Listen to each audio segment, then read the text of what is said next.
Et nous sommes de retour au plateau pour la suite de cette émission. Nous abordons notre troisième sujet. Nous parlons à présent du Gabon. Le président Oligui Nguema se prononce sur sa candidature. Dans une interview accordée à France 24 et RFI, le président Brice Clotaire Oligui Nguema, puisque c'est comme ça qu'on l'appelle désormais, est revenu sur sa candidature. Justement, il est revenu sur cette affaire des générales ou des changements de titre. Il est Monsieur le Président, puisqu'il s'est débarrassé de son grade de général pour se présenter à ces élections en tant que civil. Et déjà au début de l'interview, il précisait cela. Il avait annoncé qu'il ferait une transition de 2 ans et céderait le pouvoir à un civil. Aujourd'hui, lui-même, il est devenu civil et il se présente à ces élections. Et donc, il n'aurait pas menti. C'est quelqu'un a compris qu'après 2 ans, il avait dit qu'il ne sera pas candidat. Ce n'est pas exactement ce qu'il a dit. Il a juste dit qu'il va céder le pouvoir au civil. Le voilà lui-même devenu civil et candidat à cette élection. Le président Oligui Nguema, président de la transition du Gabon, bien sûr, se prononce sur la présidentielle qui s'annonce à grands pas. Ce sera le 12 avril prochain au Gabon. Et les candidats, certains candidats poids lourds de l'opposition ne sont pas retenus pour cette élection. Pour lui, c'est la justice qui a fait son travail. Lui, en tant que général, ayant fait un coup d'État ou un coup de libération, pour reprendre ces mots, normalement, on a peur de qu'un candidat à cette élection. Robert Kossiga répété. Oui, c'est là où je voudrais faire noter quelque chose, que les opposants en Afrique dorment trop. Quand vous savez qu'il y a une élection importante comme l'élection présidentielle issue qui devrait conclure une conclusion, vous devrez alors mettre les petits plats dans les grands plats pour pouvoir y participer. Mais rester dans les dénonciations, la politique politicienne, et ne pas avoir alors tout ce qu'il faut pour pouvoir être retenu pour la candidature, pour déposer votre candidature, est une faute grave. Qu'auraient pu faire certains leaders de l'opposition, comme par exemple Albert Ondo-Sa, qui finalement n'a pas vu sa candidature retenue. Il y a des gens qui sont contre la nouvelle constitution, d'autres sont contre la nouvelle loi électorale. Alors, quand vous savez que vous voulez diriger votre pays et qu'il y a une nouvelle constitution, conformez-vous. Quand il y a une nouvelle loi électorale, mais conformez-vous pour pouvoir aller aux élections. Parce que si vous ne voulez pas alors vous conformer à ces dispositions légales de votre constitution et de votre code électoral, vous serez alors mis sur le carreau. Sauf que certains accusent le général ou bien Brice Clotaire Oligui Nguema et ses proches d'avoir taillé une charte de la transition sur mesure pour lui permettre d'être candidat et d'éliminer certains qui ont finalement été frappés par les critères d'âge. Vous savez, les critères d'âge, vous n'allez pas pouvoir quand même changer votre date de naissance. Brice Oligui Nguema a déposé Ali Odimba le 30 août 2023 suite à une mauvaise organisation d'élections présidentielles, d'où André Oussa officieusement était le gagnant. Mais bon, voilà, la machine électorale de Ali Bongo l'a déclaré gagnant. Et juste avant la proclamation officielle, heureusement que voilà, Brice Oligui Nguema avec son équipe de la garde présidentielle ont su le déposer.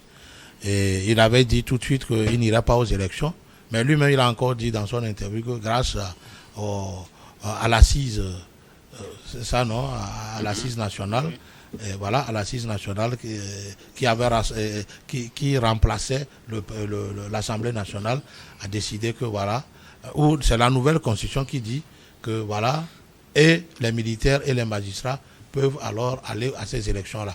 Donc, mais sous certaines conditions, bien sûr. Sous certaines conditions. Et la première condition, c'est de laisser de côté alors son titre de général. Maintenant, s'il perdait, il devient encore son général, mais s'il gagnait, il sera toujours un président civil. Mais à la lueur où vont les choses, Brice Oligui Nguema, alors il brasse large, il est partout, il est dans toutes les contrées du Gabon, il suit les travaux inachevés, il lance d'autres. Donc il se nomme un bâtisseur. Il voulait être alors le rêve de toute la classe politique, de la jeunesse et de tout le monde, puisque entre-temps, il vient de payer même les retraités. Voilà, il les a payés voilà, une bonne partie de leur dû. Et la dette intérieure, il a payé une partie, il a demandé aux acteurs d'oublier alors l'autre partie et de le considérer comme sacrifice à la nation. Voilà, il porte aujourd'hui beaucoup de projets dans l'intérêt des jeunes, toutes choses qui peuvent le porter à la tête de la magistrature suprême. Sauf que pour être président, il faut bénéficier alors du suffrage national. Ce ne sont pas les 11% des militaires qui seulement vont voter pour Brice Oligui Nguema. Sur la question, alors, est-ce que le président de la transition, j'ai du mal à ne pas l'appeler général, est-ce que Brice Clotaire Oligui Nguema, selon vous, aurait tout fait pour qu'on élimine certains candidats afin de lui faciliter son élection? Non, ce n'est pas lui. Ce sont les lois de la République gabonaise que les autres n'ont pas respectées. Ça, c'est ce qu'il dit, vous y croyez? Ah oui, parce que vous savez, même ici, dans notre pays, parfois, quand le gouvernement... Actuellement, il y a beaucoup d'acteurs politiques qui disent qu'ils ne reconnaissent pas la 5e République, et d'autres disent que, voilà, malgré que nous ne reconnaissons pas, nous irons aux élections locales parce que la loi électorale l'a permise et ce n'est pas la Constitution qui régit alors cette élection. C'est comme au Gabon, les gens ne veulent pas respecter ce que disent les nouvelles lois parce qu'ils comptent sur leur dénonciation. Est-ce que les nouvelles lois n'ont pas été taillées sur mesure? C'est en fait ça ma question. Vous savez, quand vous êtes minoritaire lors de la prise de la décision, la loi s'impose à vous. Dès qu'elle devient une loi, elle s'impose à vous. Maintenant, à vous de vous conformer. Ce qui est sûr, ce n'est pas Brice Oligui Nguema seul qui va à cette sélection. Il y a d'autres candidatures. Comment eux autres, ils ont fait? Et les autres n'ont pas fait. C'est parce qu'ils ne se sont pas vite pris. C'est aussi ça le problème. Est-ce que pour un critère d'âge, on peut s'y prendre tôt, on peut changer son acte de naissance? S'ils avaient participé aux assises nationales, ou quand... vous vous rappelez les conditions dans lesquelles ces assises ont été organisées? Voilà. Quel profil a été choisi pour prendre part à ces assises? Beaucoup de ces politiques ont boycotté les assises nationales. Il y en a même qui n'ont pas été invités on leur a même demandé de venir lire les premières boutures de la Constitution. Ils ont refusé. S'ils avaient accepté de lire les premières boutures de la Constitution, ils pouvaient alors corriger tous ces angles-là, l'âge et tout. Maintenant, pourquoi boycotter? Pourquoi refuser de jeter un coup d'œil? Maintenant que la loi est votée, elle s'impose à elle. Merci beaucoup. À vous. Robert Kossigan, à côté. Alors, Kokouvia Baïli Abassa, on accuse Brice Clotaire Oligui Nguema de se tailler une charte des élections sur mesure et de tout faire pour éliminer ses adversaires les plus sérieux, pour s'assurer qu'il sera élu finalement en tant que civil, puisque c'est ce qu'il a promis pour être élu plutôt président de la République du Gabon à l'issue de la présidentielle prévue pour le 12 avril prochain. Tout porte à croire que M. Oligui Nguema a écarté plusieurs acteurs. Avant même la rédaction de cette nouvelle constitution, il y avait eu des débats, et au cours des débats, vous voyez, ça part dans tous les sens, notamment par rapport à son titre du général. Il a dit que lui-même, il avait promis qu'il va laisser le pouvoir aux civils. Aujourd'hui, il est vraiment civil, donc il s'est laissé le pouvoir à lui-même. Il a fait la transition d'un militaire à un civil, qui c'est lui-même sa personne. C'est bon, c'est une bonne chose. Vous savez, quand vous avez la loi dans votre camp, c'est que vous l'utilisez à votre manière. Mais sauf que, vous voyez, limiter l'âge de candidature à la présidence à 70 ans, c'est vrai, lui-même, il n'a que 50 ans aujourd'hui. Il a tout fait pour limiter l'âge à 70 ans. Donc, ceux qui sont au-delà de 70 ans sont écartés automatiquement. Quelqu'un qui a 70 ans peut encore servir. Nous voyons certains présidents qui continuent toujours par donner d'eux-mêmes jusqu'à 75 ans. Pourquoi limiter à 70 ans? La charte maintenant, ou le code la nouvelle constitution. Le code électoral limite l'âge à 70 ans. Oui. Ils l'ont même fait dans la constitution. Oui, bien même sûr. Dans la constitution, à 70 ans. Donc, plusieurs caciques de l'ancien parti politique PDG sont écartés automatiquement. Est-ce que selon vous, c'est fait à dessein? C'est fait à dessein. C'est fait à dessein, puisque la majeure partie de ceux qui dirigent le PDG, c'est-à-dire que les grands qui ont vraiment du poids dans le pays, sont au-delà de 70 ans.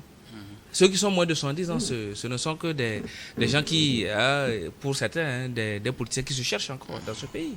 Donc, il a écarté la majeure partie. Aujourd'hui, il est candidat sans parti politique. Mais vous voyez... Il dit qu'il veut être porté par les Gabonais eux-mêmes. Il ne veut pas de parti politique derrière lui. Oui, ça c'est une bonne stratégie parce que vous savez, lui-même, il a servi au sein du PDG plusieurs années.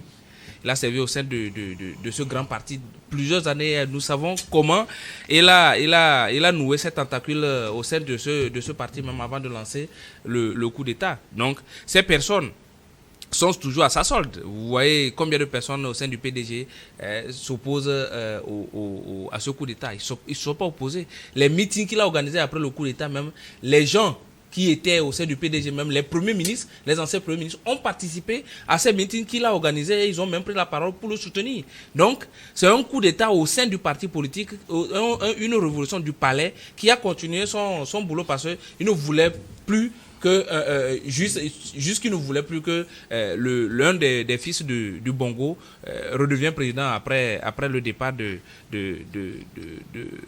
d'Ali Bongo. C'est tout. Donc, aujourd'hui, ce parti politique d'Ali Bongo même apporte soutien à la candidature de Brice Clotaire Oligui Nguema. Donc vous voyez à peu près. Donc ce n'est qu'un coup d'État du palais. Et il l'affirme clairement, pas comme les autres putschistes dans les autres pays, que lui garde toujours une bonne relation avec les Français et que même le président français l'a invité à plusieurs reprises, qu'il a préparé des événements à l'Élysée ou ailleurs, même des têtes à tête avec le président français. Donc pour lui, c'est déjà un bon point pour qu'il y ait de stabilité au Gabon, pour qu'il gagne les élections. Il affirme avoir épongé une grande partie des dettes, je l'avais dit sur ce plateau, créer une dette quelque part pour rembourser ailleurs, ce n'est pas quelque chose vraiment de très bon pour une économie, mais il arrive quand même à haranguer des foules avec tous ces arguments. Aujourd'hui, le chemin est libre pour lui pour gagner ces élections. Il n'y a pas de contestation. Puisque le grand parti du Gabon qui pouvait le faire bloquer, c'est le PDG. Le PDG est rallié à lui. Ondo Sa, qui est le candidat, le candidat qui se sent lésé dans l'élection présidentielle passée, ce qui a causé même ce coup d'État, a été écarté même de cette course à la nouvelle présidence. Donc, est-ce qu'il a été écarté ou peut-être c'était les critères d'âge, il n'a pas pu les respecter? C'est ce que je disais tantôt, que c'est taillé sur mesure pour éviter ces personnes dans la course. Donc, c'est que au final, le général aurait peur de ces civils et pourtant il dit qu'un général qui a fait un coup de libération n'a pas peur de ces civils. Non, mais vous savez, c'est facile de le dire ainsi parce qu'on a réussi à caler les choses pour sa présence. Donc, ce n'est pas un problème pour lui de gagner cette élection. C'est pour cela qu'il se permet à cœur joie d'aller à cette élection même sans parti politique et il trouve des moyens faciles de rallier tout le monde à sa cause. Le paiement comment on appelle, c'est un grand stratège. Il faut vraiment reconnaître qu'il a vraiment utilisé de bonnes stratégies pour pouvoir se tailler ce poste de président pour les 5 prochaines années au Gabon. Merci beaucoup. Kokouya Baili, Abassa. Alors, Credo Tété, Brice Clotaire Oligui Nguema se prononce sur sa candidature. L'ancien général. L'ancien général, là au moins c'est bon. Et il explique qu'il n'avait pas promis quitter le pouvoir, il avait plutôt promis céder le pouvoir à un civil. Lui, général, donc militaire, est devenu aujourd'hui civil, et donc c'est tout à fait normal qu'il se présente à l'élection présidentielle d'avril prochain. Il déclare également qu'il n'a rien fait pour écarter ses adversaires. C'est la justice qui a fait son travail. Ils n'ont pas respecté les critères, et bien évidemment, ils n'ont pas été retenus. Oui, c'est 2 points très essentiels. Le premier point, c'est justement l'estimation de sa candidature qui n'est pas un reniement, mais plutôt une réponse à l'appel des Gabonais. Donc, c'est ce qu'il a dit. Donc, c'est dire qu'il répond à l'appel des Gabonais en déposant sa candidature. Qu'est-ce qu'il faut comprendre? C'est vrai, monsieur Abassa l'a dit, donc il a fait, lorsqu'il a pris le pouvoir par ce coup d'État militaire, donc il a fait dans ce qu'on appelle la communication politique avec, disons, une pointe d'agressivité. Et l'agressivité, ce n'était pas l'expression de la violence, mais il était sur tous les fronts.